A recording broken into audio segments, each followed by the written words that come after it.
This is Pixelated Audio, and you're listening to SimCity 2000.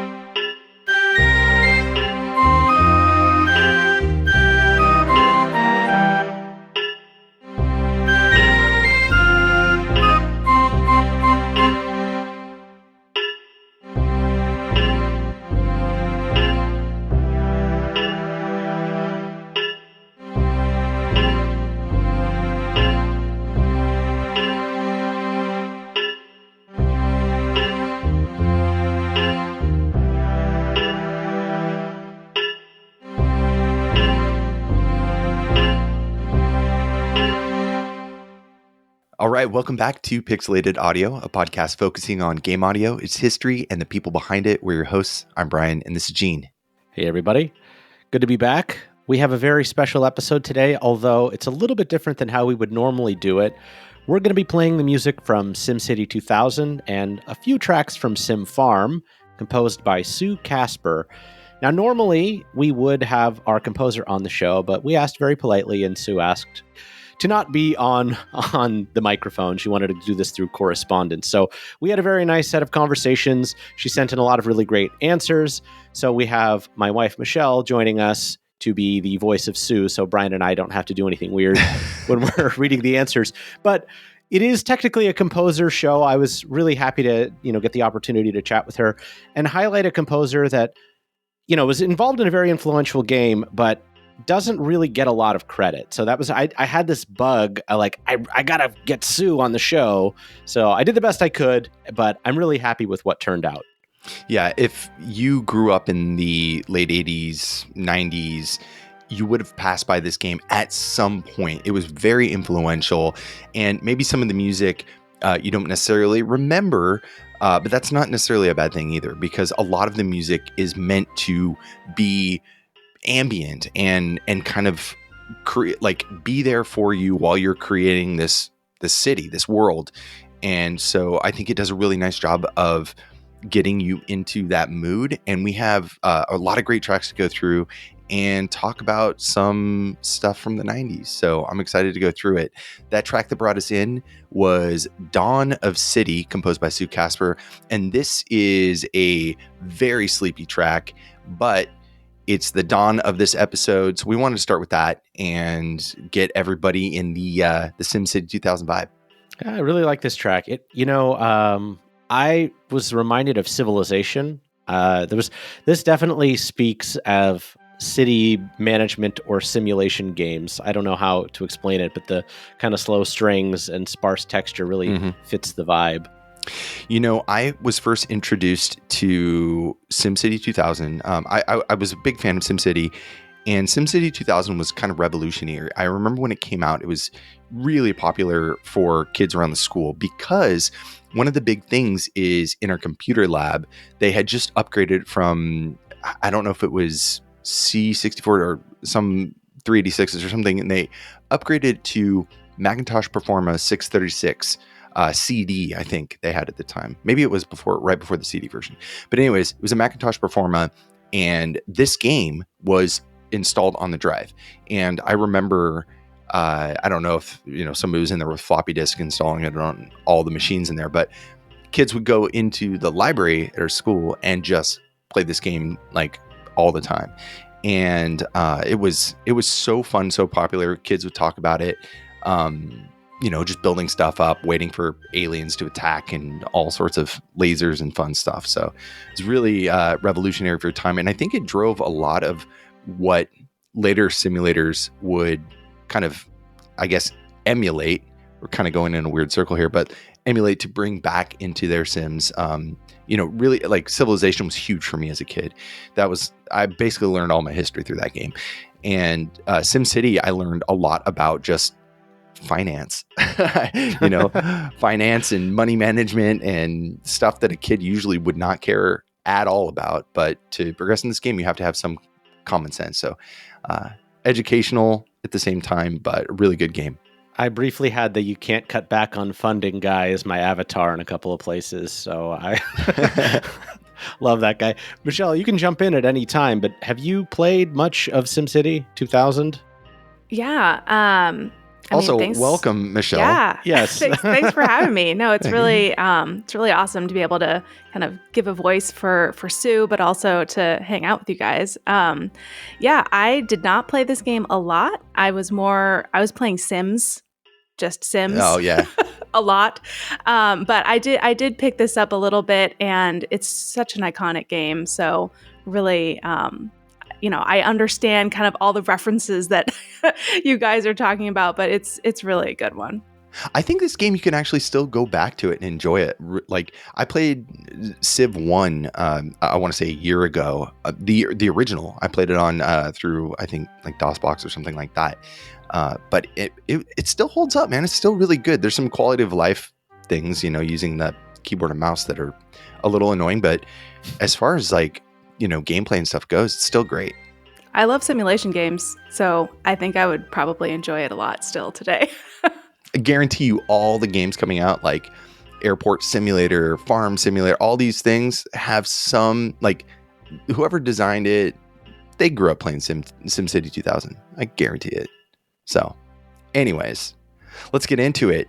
I think we should jump into another track before we bore people with the getting stuff out of the way stuff. I think it's probably good that we talk about the game too, but let's get into the next track. This is Dancing Megalopolis.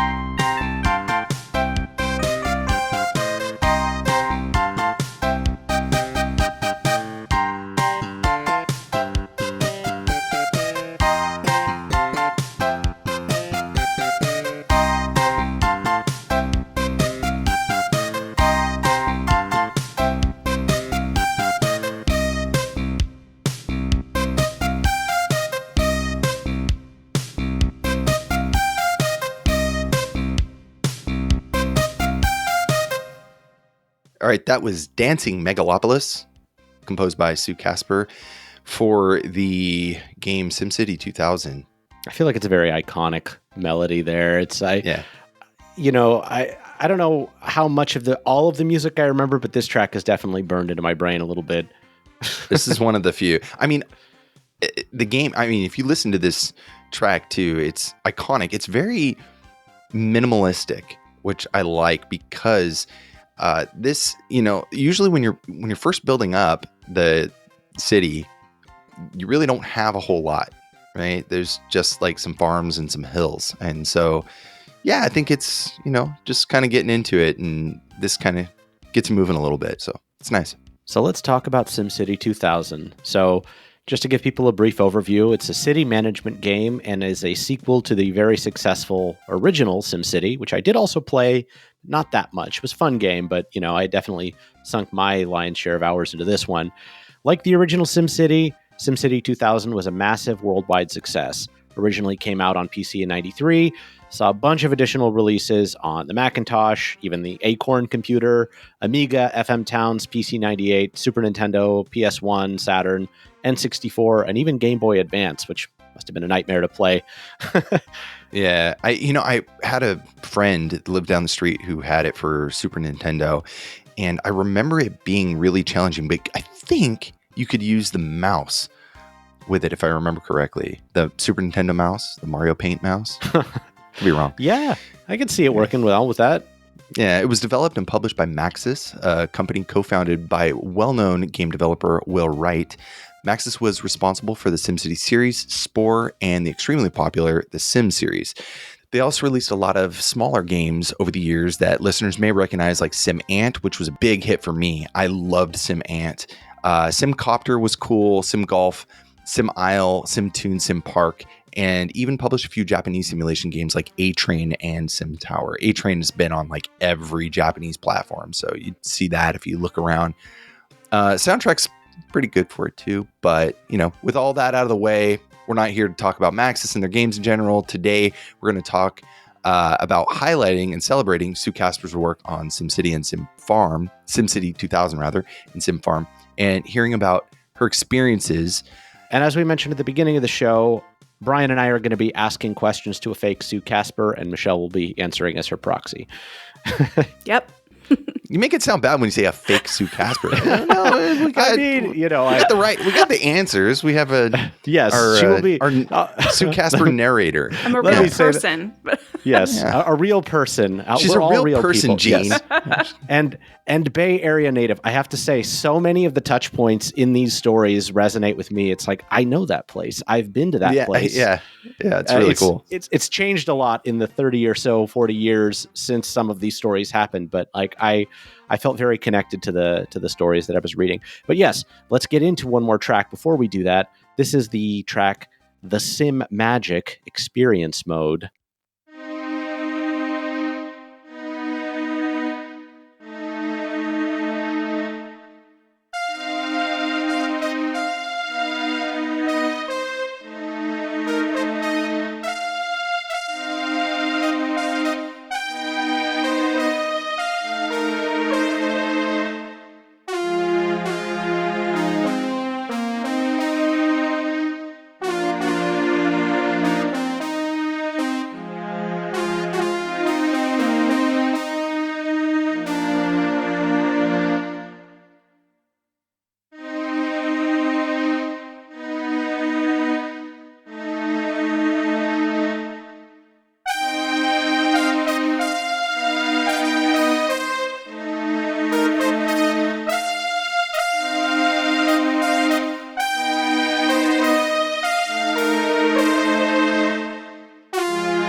That was the Sim Magic Experience Mode, composed by Sue Kasper for SimCity 2000. And this is another mellow track, and I don't remember Experience Mode. Do you remember what that is? I was too busy summoning disasters on my tower to, to play any of the like serious modes, I guess. So let's jump into some questions. So Sue, what was your life like growing up, and when did you become interested in music? My parents were immigrants from East Germany and escaped Germany before the Berlin Wall went up while my mom was pregnant with me. My dad made his money in the semiconductor world, and I grew up in Saratoga, California. I remember as a young child, I could hear symphonies in my head. My first musical instruments were toys, but I knew I was drawn to music. When I was 13, I became really motivated because my brother was an aspiring musician on the keyboards, and I can remember him practicing with his band. I knew then that I wanted to be in a band. Our musical tastes were completely different, as he liked Yes and Emerson, Lake and Palmer, and I wanted to be Bonnie Raitt. I remember we would disagree because his favorite band was the Beatles and the Monkees was my favorite. We had a 4-year age difference, so of course I liked the Monkees. That's a rivalry. Right? Yeah. Timeless, like the Sega Genesis Super Nintendo thing on our podcast, right? Yeah, it's cool that they were able to move over here, and I wonder about the semiconductor stuff, if he got a job, like he moved here for that, or that just popped up because the early 90s, late 80s, early 90s, everything was kind of exploding here. So it would have been right before that. Yeah. That seems very likely. Yeah. I mean, I feel like most people coming to the Bay Area kind of around that time are coming for tech industry, semiconductors, especially in Saratoga. Silicon chips. Yeah. That all kind the of above. tracks. Yeah.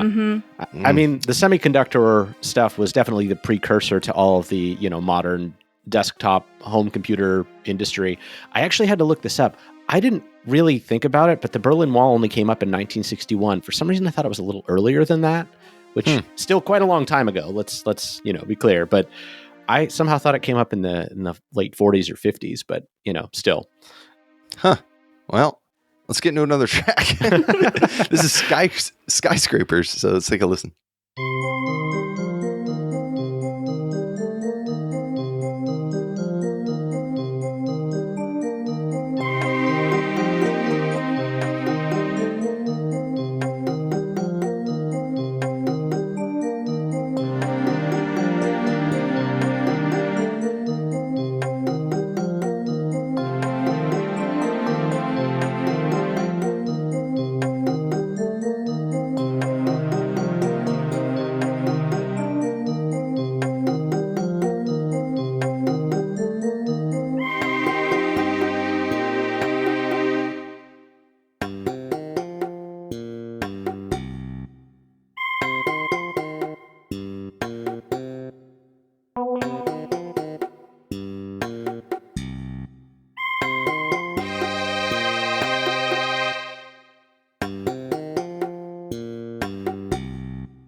All right, that was the track Skyscrapers from the game SimCity 2000, composed by Sue Kasper. And we're back with some more questions. Brian, you want to take this next one or these next couple? Sure. The next one we got here is, what are some of your biggest influences as a musician? My idols were Linda Ronstadt and Joni Mitchell, and I loved Bonnie Raitt. And what was your musical background? When I was 15, I learned 3 chords and practiced by learning all of Linda Ronstadt's songs and learned harmonies by listening to the Beatles. Although I loved Joni Mitchell, her music was too challenging for me at that age. Later, I taught myself her open tunings and played many of her songs with my first girl group like Help Me and Free Man in Paris, to name a few. We were a trio and our harmonies were amazing. I wanted to start an all-female band because music was always male-dominated, and I wanted women to rock and be respected as musicians. My first pro gig was at a coffee shop. If you got paid, then you were a pro. It was a hard sell to my parents, but we would have crowds watching us, and my trio was so good that eventually I persuaded them to buy a PA system for us. I saved for my first real guitar, an Ibanez acoustic that I bought in Los Gatos. Years later, at 21, I started an all-girl band called Lady, where I'd really start applying my guitar ability. We played all the local clubs like the Keystone and the Bodega, where they designated Mondays as Ladies' Night with Lady. Lady was taking off. I met Jenny Martin at the Ladies' Club gigs on Mondays, where we became friends. This was before Jenny worked for the game industry. I also became best friends with the manager and sound person from the band. Both of them worked at Guitar Showcase. Little pause here. Michelle and I have both been to Guitar Showcase many times. It's still in business as far as I can tell. I've been there as well. Yeah. It's an institution. Yeah. Great job. Yeah. Yeah. And she says that I bought some of my first audio gear at Guitar Showcase. Oh, no, sorry. No, that was me. Ignore that. Oh, that was you. Oh, yeah. Okay. Not Sue. Yeah. No, yes, I did buy some of my first. I got my start at a Guitar Showcase too. Yes. Same. Okay. The cool thing is we would advertise our shows through our agents who had acquired the Tommy two-tone song 867-5309 Jenny. And my manager and I played it up like we were the Valley's girls and I was Jenny. We did a lot of the Go-Go's music, other popular music, and our own music. I played the lead guitar, and I wasn't very good, but someone had to do it. One day, I was given an ultimatum by our agency to get better at guitar or be replaced. So I started practicing 6 hours a day on our first mini tour. I became a really good lead guitarist. People were lighting Bic lighters, chanting my name, and buying me a sea of shots every night. I could picture it. Wow. That's awesome. That is Sounds awesome. Really fun. Never would I have guessed as a kid that the SimCity 2000 composer was doing shots and rocking out with it. Not at all. All right. And I was ready to do my own music and decided to create a new band of all original music called Juliet Slip. We were together for 5 years. At one point, I started working at Guitar Player magazine and had the honor of giving Stevie Ray Vaughan the Guitar Player of the Year award backstage at the Greek Theater in Berkeley. He kissed my hand like a Southern gentleman. After Guitar Player magazine, I worked for Digidesign as a Pro Tools customer service representative in Palo Alto. I met Sigmund Knapstad there, and he helped produce an album for my band Juliet Slip, and I learned he wrote the music for SimCity. Oh, wow. Okay, Yeah. well, there's your in. Cool. Let's get into another track here. Wow, went from being handing an award over to Stevie Ray Vaughan and then working at Pro Tools customer service. It just seems like a complete different job. It's all audio though, right? Yeah. That's cool. Let's listen to a track here. This is Tax and Money by Sue Kasper.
that was tax and money. If I was listening to this during the time I'm doing my taxes, maybe I wouldn't be so upset. You can't cut back on funding. You will regret this. One thing I wanted to bring up before we forget is the music we're listening to today isn't exactly how I remember it. And a lot of that is because I didn't have the fancy sound equipment. So this is coming through a Roland SC55, and which is, a MIDI device, and exactly, it has an amazing quality, very good tone, and sometimes we listen to Valley Bell play stuff through his his SC88. The 55 was a successor to the Roland MT32. So this was actually the first one that had that was really general MIDI based. It used the standard, and it was the first in the Roland Sound Canvas series. So it's an early MIDI device, but still very popular for the time, and was used a lot. And this is a lot of this is what a lot of composers actually would kind of use for their playback and kind of how they wanted things to sound. So there's beautiful sounds. I think there's 28 voices, or that might be the later model, but there's 28 voices of polyphony, patches out the wazoo, and a lot of different instruments. So you can really do some really cool things with it. And it just sounds beautiful. So I would have heard it through probably a Sound Blaster 16 or something. Same. Yeah, that, or like whatever, a really low-end general MIDI chip that sounds like the stereotype of MIDI that everybody says sounds bad. This sounds great, but... Yeah.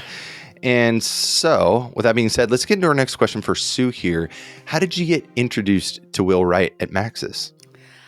I was living with Susie Green and Jenny Martin in Pleasanton. Jenny was a project manager, and Susie was the main pixel artist for Maxis games. For fun, I created a TV news theme piece they used for a company video, and I got a lot of positive feedback from it. Jenny introduced me to the creator of SimFarm, Eric Albers, and he gave me the opportunity to write SimFarm. After SimFarm, it progressed to trying for SimCity 2000, so I met the production lead and Will when I auditioned some of my music. I didn't have much to show, just instrumentals, but one particular track he really liked the moodiness of. He said that it sounded like funeral music. I wasn't sure about that, but Will wanted the music to sound dark, like the soundtrack from Blade Runner. I ended up writing music that was very eclectic, but some of my pieces were inspired by that movie. I can definitely hear the arpeggiation and Vangelis style. Yeah. Yeah. Mm-hmm. In the SimCity stuff for sure. Yeah, for sure. Yeah. One of my regrets about handing off the music to the Maxis team was that they didn't map it to what I thought was the standard in MIDI. The drum tracks were not drums, so some of the songs sounded awful.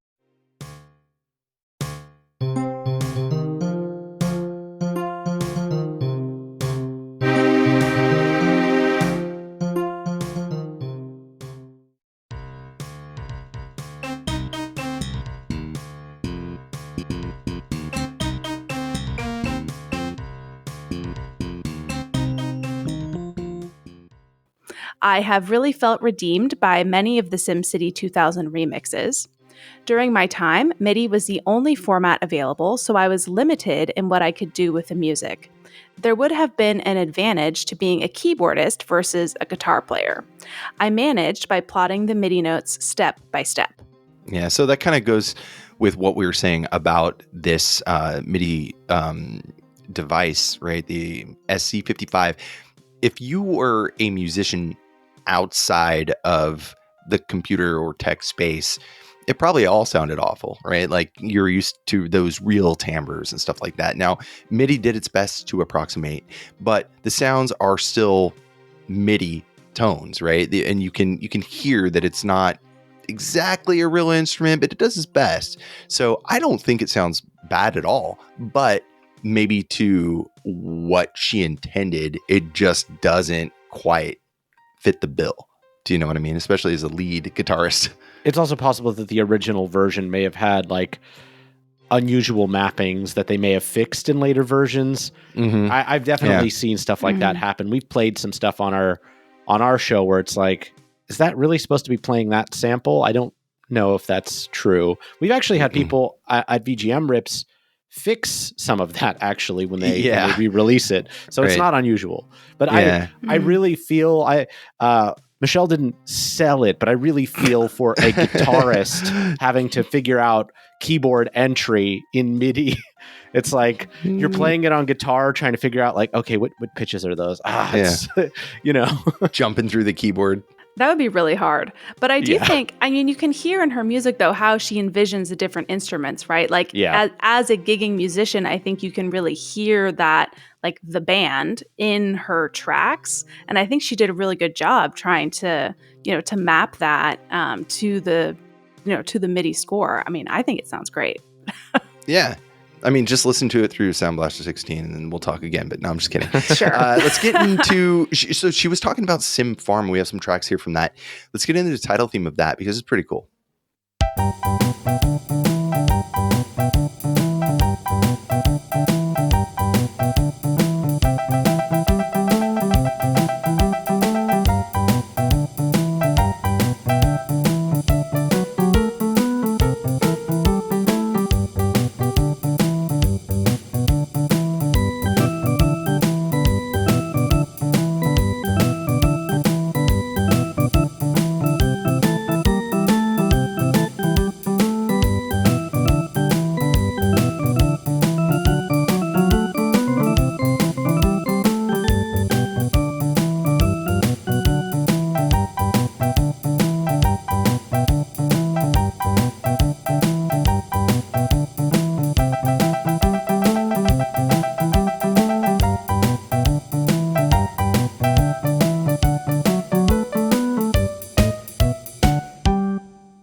That was the title theme from the game SimFarm, going back a little bit in time here, but a nice jaunty little bluesy folk tune. Very, kind of honky-tonk sound. I like it. That's cute. I never played enough of SimFarm to remember any of the music. Certainly don't really remember the game as much either because I would have just messed around with it. I think if there was a demo or something or shareware or something, I would have played that, but I didn't own it. So yeah, nothing like SimCity or SimCity 2000 for me, or SimAnt, which God, now I just want to play SimAnt. Yeah, but cool track. And we have a few more. Did we have a question? Yeah, we do actually. Why don't you take that, Gene? Yeah. So this question is, there's a lot of stuff here about SimFarm, so I felt like this was an appropriate time for this. So the question is, what was the studio culture like at Maxis at the time? And what was it like working with Will Wright and the team? Jenny and Susie were my really good friends, and they are really fun-loving people. It was so fun to be around a whole team that were just like them. I mainly worked with the production team and only talked with Will a few times. At the time, I lived in San Francisco and had moved in with the tech writer for SimFarm, so he helped me get the game to Will.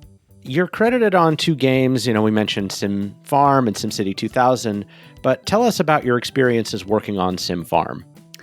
Writing for SimFarm was so fun. I thought the music should have a country twang about it, and I wrote it with that in mind. It was all done using bars and pipes on opcode. Easiest MIDI software I ever used. Nice. Nice. We have another track here. This is Dead Farm or Det Farm, which is probably all the farms I had. So let's take a listen.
All right, enough of that. I'm depressed.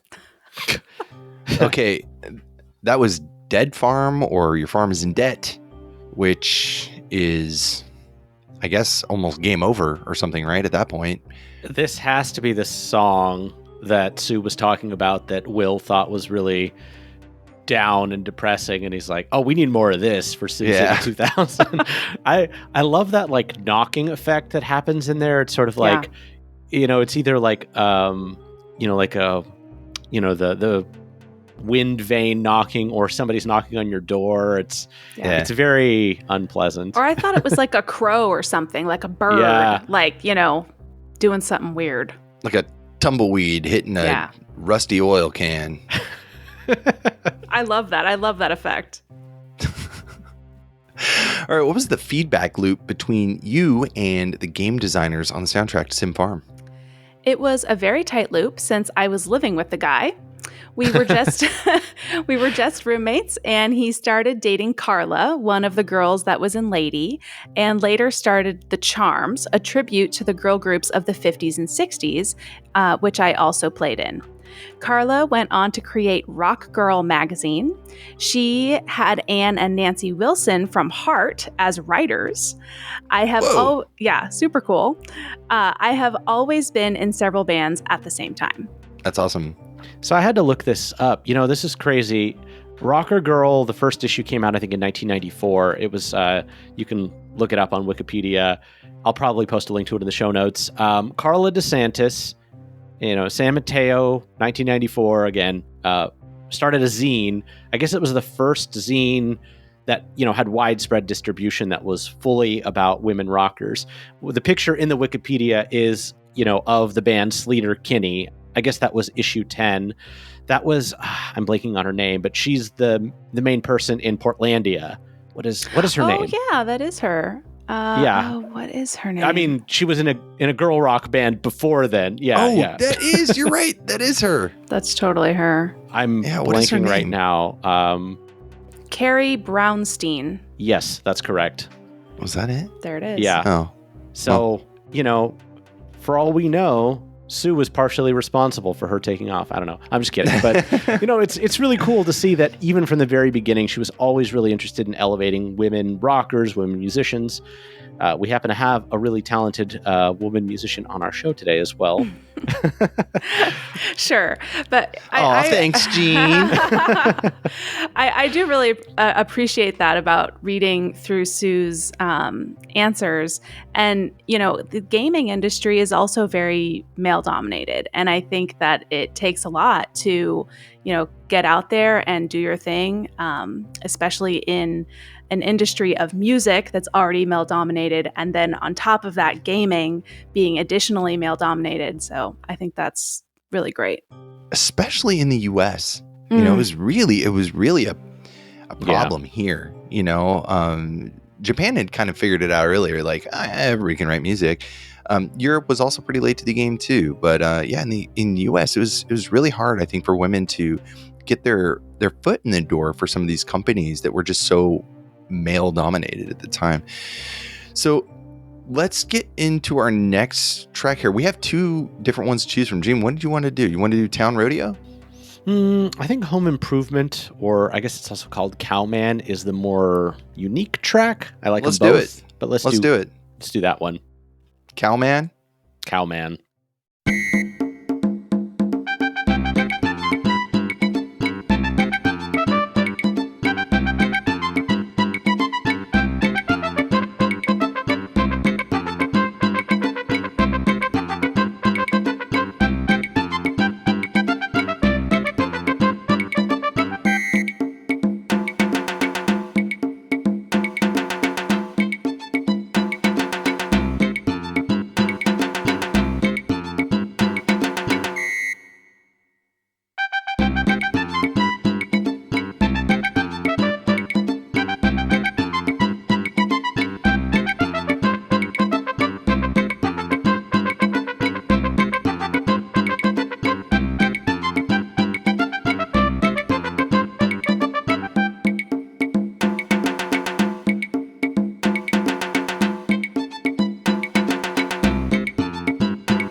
right. That was COWMAN. And oh no, I cannot stop thinking about Dirtman. Do you guys know Dirtman? I don't. No. Keep a little dirt under my pillow for the Dirtman. No? Oh, No. man. Go on Instagram, look it up, or TikTok. I don't even know what it is. And you won't be able to stop singing it. It's basically this song. Yeah. This reminds me of the Tequila song. Yeah. It's kind of like that, too. Yeah. It's kind of like a lot of songs. Mm-hmm. It's Latin, Afro-Cuban, samba. It's kind of all in that little, There's going to be like 3 people out there listening to the show. They're going to be like, Dirtman. Yes, he said Dirtman. I love Dirtman. Nobody knows what I'm talking about. All right. So what were the software and hardware tools you used to write the music for both of these games, SimCity 2000 and for SimFarm? Mm-hmm. For SimFarm, I used opcodes, bars, and pipes. And for SimCity 2000, I used the MIDI program in Pro Tools Studio. It was nice that I worked at Digidesign and nice that I lived with the programmer that wrote SimFarms at the time. I did SimCity 2000 because he helped me get the music to Will in the right formats. Awesome. Let's talk about SimCity 2000 again. Mm-hmm. The original was fairly popular, worldwide phenomenon. What was the team sentiment going on into that project? I had 2 weeks to get the music done, so it was fairly urgent and getting late. Okay, well, we have another track here. This is Work, Work, Work, composed by Sue Kasper. Let's take a listen.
That was Sue Kasper for 2 weeks in the lead up to SimCity 2000. Work, work, work. I'm sure that was her personal motto. Can you even imagine? There's like 20, 25 minutes of music in here somewhere, which on its face doesn't sound like a lot, but to do that in 2 weeks with basically no prior prep is insane. Yeah, it's like you're while you're making coffee, you're also working. Like in the morning, you're just getting right to it, and it's not a lot of time. I had no idea that the turnaround on this was so tight. That's, definitely, as I always say, these kinds of things, props to Sue for pulling it out, because there are some really iconic songs in this. I don't know that I would have been able to do that, but it's just like, it's cool hearing all these sort of like experiences in music, working at Digidesign, making friends with all these people in the industry. There was all these like happy accidents that kind of led to the circumstances of her working on the game, which is really not the usual story. Like, you kind of have that, but it was a little bit of a, lightning in a bottle kind of a situation, I think you can feel her stress too, though. Like, in the answers to these questions, it's like, even all these years later, right? Like, she's still remembering how stressful it was and how urgent that felt. And it's why she didn't want to be on the show in person, because she's like, I can't live through that trauma again. No, of course just not. Kidding, but, Sue. Yeah, still, I wanted to respect her wishes, but even still, like, reading these stories is like, I had no idea that it was going to be so much about the history of 70s, 80s, and 90s rock bands. It's so cool. Yeah, I will say about this track, one last thing here is there's something about it, and I'm wondering if it comes from like my past experiences playing games like this, that just I really like sim builders or anything like that has this kind of funky bass, but then just these kind of almost like random slow melodies. It's really works for this kind of game, and I couldn't picture anything else. And I think that it might not just be SimCity 2000. I mean, a lot of other games follow this pattern, but it just seems like this is kind of the perfect music for this kind of game. And again, maybe that just comes from me. It was forced down my throat anyway as a kid. So I just say, of course, this is how it sounds. It should sound. So, but yeah, I love this track. I mean, so many people played this game. It wouldn't surprise me in the least if sim games sounded like the way they do because of this soundtrack. I mean, that's just the way that kind of absolutely trail of influence works, Yeah, we have some more questions here. A lot of these questions too, I want to bring up. Are pretty standard stuff, but a lot of them are we've really learned like some of the best questions to ask because they're the questions we all want to know, right? And the process for writing music for SimCity 2000 must have been especially in 2 weeks, must have been just a crazy task. What was the process for actually doing it? And one thing we do have, we've got a lot of notes here, but with the credits we have say you wrote most of the soundtrack, but there was sound driver support from Brian Conrad and Justin McCormick. Yeah, so my process was I imagined the sounds of the city with the sounds that come with it, clocks and construction and hustle and bustle of city life. And I wrote most of the soundtrack, but Brian Conrad wrote one of the songs I think they used to promote the game. Yeah, that's good to know. I think there's been some miscommunications about who wrote what, but it's good to know that it was mostly Sue. I don't even remember the promo, so... I don't either. It was so long ago. It must have been on, like a demo CD or something like that. I don't know. Yeah. This is kind of an interesting thing that we dug up, and Sue had a very short comment about it, but the old game credits say the following: Sue Kasper gave up a promising career as a karaoke singer to create the music for SimCity 2000. Brian Conrad and Michael Perry kept the orchestra in tune with cool tones by the Fat Man. If you look up the credits, there's this weird editorialization, like literally in the credits. Instead of like music by, it says this. It's weird. I like it. I like this better. Yeah. Music by Sue Kasper. That's not cool. That's really cool, and especially that throwback to the Fat Man, of course. Yeah, her response though to that was, "I don't know where that came from. Is it funny?" All I know is I got a great opportunity because I was immersed in the music scene and I knew so many musicians from all genres, and heck, I lived with the game creators. That's excellent. How did you handle the different audio configurations like AdLib, MT32, General MIDI, something like the Sound Canvas, and so on? It was the SimFarm guy that took my MIDI music to the next step. And with that, we're going to listen to Ultimate City. So let's take a listen.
That was Ultimate City from the game SimCity 2000, composed by Sue Kasper. Very reminiscent of some of the stuff that we were listening to with Robert Holmes, of course, one of my favorites. My God! Now that I hear Totally. that, I'm like, oh my God, that's Gabriel Knight, dude. Oh Like, yeah, they were all on that same stuff. They were listening to Procol Harum, as he brought up. Yeah, Queen. Yeah. What were some of the interesting challenges that came up during development in those Fast and Furious 2 weeks? Yeah. Thanks to the SimFarm guy. If not for him, I could not have put the music in the format they needed. At the same time, it was really challenging because we were not getting along. At one point, I wanted to back out, but the production guy kept me going. been there. Mm-hmm. Yeah. Were there any amusing stories of things that happened during that time? It was 2 weeks of creating music, and it is all a blur now. Short span, yeah, but Yeah, stressful as well. Yeah. When did you first get a sense of how popular the game got? Because we had talked about earlier in the show, and it's not even something we really need to bring up, but for the younger crowd here, this game was just a phenomenon in the 90s and really just took the gaming world kind of in a new direction for simulators. And so for Sue, what was that impression when you're like, oh man, this is really gaining steam here? I knew it was a big deal, but I didn't get a sense that the music was popular. I have seen comments on YouTube video remixes of my songs from users that called it the soundtrack of their youth. Very fun that people did learn to play the theme song. There was a professor in England that found me on LinkedIn saying that he thought the music was perfect for the game and teaches a class on it at his university. That's really cool. That's awesome. Yeah, That's awesome. I can't imagine. That's high praise that somebody would go out of their way to write an entire course around it. So that's good stuff. 2 weeks of work. 2 weeks of work, and it's the soundtrack of people's youth. I mean, this was at every friend's house, who had a personal who had a computer, right? Yeah. Yeah. We got another track here, Gene. What do we got? This is Key of Success.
That was Key of Success, composed by Sue Kasper for SimCity 2000. It's definitely a very eclectic track, as mentioned at the top of the show. And if the ambulance is any indication, this is the sound of cutting city services, so don't do that. Key of Success.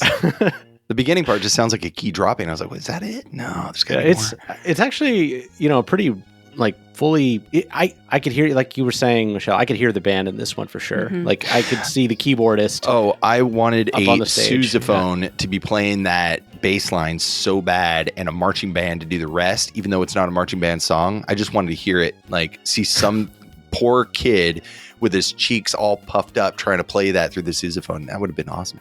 Anyways, cool track though. And this is kind of our last one from SimCity 2000. We got a few more questions though. Gene? Yeah, so a couple more questions here. Did you work on any other game soundtracks? No, it was very stressful, and I just got a lucky break. After SimCity 2000, I wrote music for Specialized Bikes, did an instrumental yoga instructor CD, wrote soundtracks to videos and songs to my own musical, and I never stopped gigging. I still play music, and in my older years, I enjoyed being the music director at the Sacramento Center for Spiritual Living. Nice. And, just to ask, is there a reason that you chose not to continue working on games? Too much competition, and it was still a man's world. Unfortunately, it still kind of is, but, Gotta persevere, gotta just get through it. A lot's changed, but there's still a long way to go. So, agreed. Yeah.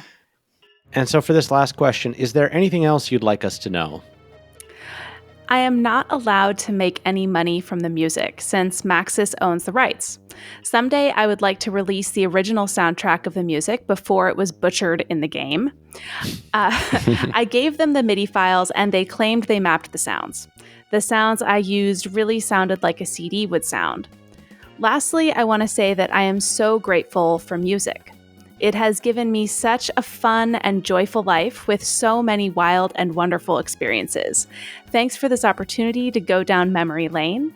I was never a karaoke singer, but I am a badass guitar player and songwriter. Awesome. What a great response at the end there. I love it. Cool. It was so amazing to hear all these different remarks about the history and the songwriting. It gives me a different perspective because, we've had countless composers on the show talk about their experiences, and every single one is unique. Every single one is different, and that's why we do this show.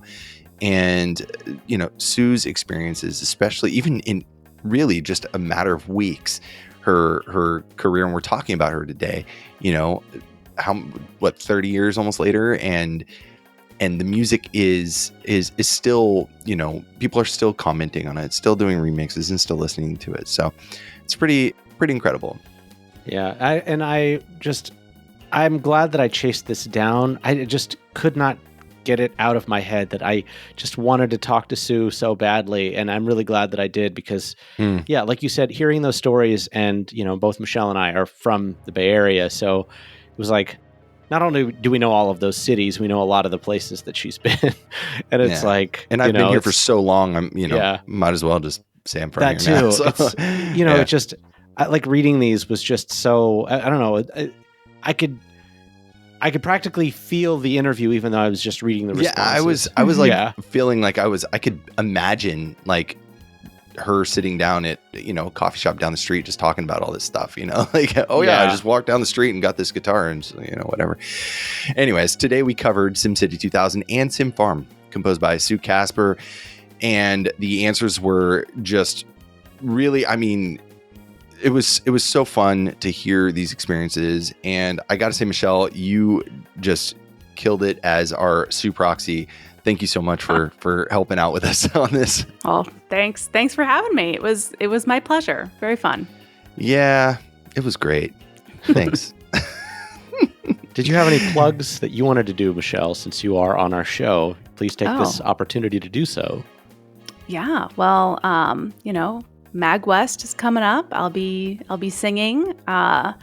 Many of your listeners probably don't know, but I am a singer and I do video game music, among other things. But I definitely feel the man's world in the video game music scene at times. So, sometimes I'm the only woman, but that's okay. It's really fun. I really enjoy singing this music. So come check it out.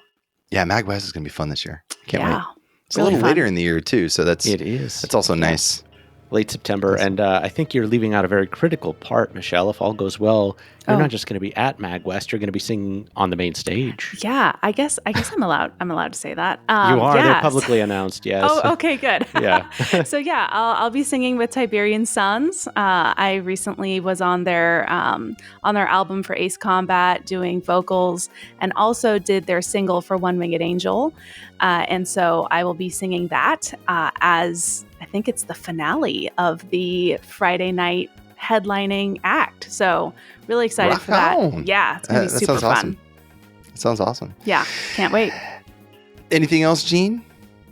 No, I did want to keep it very PC and not politically correct, but personal computer here. I've realized we've actually interviewed some very cool deep cut PC composers. We had an episode at MagWest actually last year, episode 182. We had George Sanger on live, which was just a very heartwarming show. I really enjoyed it a ton. That guy is so cool. And we saw him at Game SoundCom too, and he was like, "Oh, Gene and Brian," it was like, guy remembers everybody, dude. He's the nicest guy. If you look up MagWest 2023 pool party, there's a 1.5 hour set with George Sanger just jamming with Robbie Benson from Super Soul Bros and a bunch of other guys. It's really, really cool. It's like classic rock tunes, video game music, surf rock. Seventh Guest. I was in the pool the whole time during that set, and it was just amazing. And seeing George playing his surf rock, it's just wonderful. I was there, and my son was with me, and my kid was just rocking out. He loved it. So great. We stayed the whole time. It was hot too, so but it was worth it that weekend. It was worth it. Another deep cut that I really had to dig for, a lot like Sue, episode 170, Canyon.mid with George Stone. That one took some doing, but I'm really glad we got to hear his side of the story. It's another one of these almost, it became a meme song, but at the same time, it became very iconic in its own way, and it's a very well-beloved tune. And just hearing, George's other experiences as a professor and so on. And then, of course, one of my favorites that I bring up whenever I can, episode 110, Gabriel Night with Robert Holmes. I think that was one of the first times I realized I could really just fall in love with video game music in a way that wasn't just, this is, enjoyable to listen to. And it's really stuck with me this whole time, the last 30-something years. I mean, we can say the Discord stuff. That's not as exciting. Come join us on Discord. That's fun. But, leave comments, feedback, all that fun stuff. Everybody who has supported the show so far, thank you so much. We always appreciate it. We do have a Patreon. Completely up to you. Just like Sue said, she doesn't make any money from the Maxis stuff. Neither do we. So if you want to help support the show, more than welcome to. Otherwise, just come in and chat with everybody else on Discord. That's always fun as well. If not, at least come to MagWest. You can make it out here. It's fun. Please do. September 27th to the 29th. Yeah. In San Jose. We have an arranged version taking out the show. This is from Work, from the album Sim Melody, released in 1995. Gene, how did you find this track? So Sim Melody is an arranged album that was released in Japan as a tribute album, essentially. It's like kind of a weird hybrid of it sounds like general MIDI, except there are also live instruments accompanying it. So I'm not going to read all of the credits, but there's a guitarist, a bassist, a keyboardist, and a sax player. So it's like this interesting hybrid of they use them as backing tracks and kind of, spruced it up a little bit. So this is a slightly livelier version of Work, originally composed by Sue Kasper, but produced by the Japanese crew who did Sim Melody from SimCity 2000. Excellent. So thank you everybody for listening, and we'll see you back in a few weeks for the next episode.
I like one of these comments is SimCity 2000 was filmed in front of a live studio audience.